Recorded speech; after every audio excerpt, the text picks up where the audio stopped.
قدیر خان صاحب، آپ کیا پیغام دیں گے؟ جی بالکل جی، میں یہ تو بہت ضروری ہے جو قبلہ طاہر صاحب جو فرما رہے تھے، یہ تو گھروں میں اس حوالے سے آقا کریم کی جو سیرت ہے، جو سنت ہے، اس حوالے سے بچوں کی تربیت کرنی چاہیے۔ لیکن موجودہ وقت میں جہاں ہم رہ رہے ہیں یورپ میں، اس حوالے سے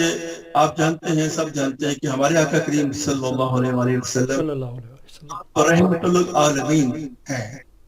آپ تمام جہانوں کے رب ہیں، تمام عالمین کے رب ہیں۔ لہٰذا موجودہ وقت میں نہ صرف ماں باپ، بہن بھائی،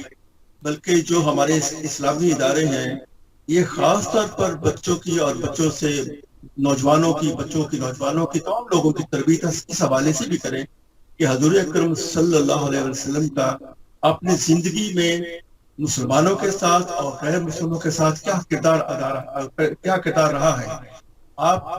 یہ ان لوگوں کو بتانے کی سخت ضرورت ہے کہ ہمارے آقا کریم نے ہر کسی کے ساتھ بڑی محبت، بڑی شفقت اور بڑی ایک اپنائیت کا جناب وہ ایک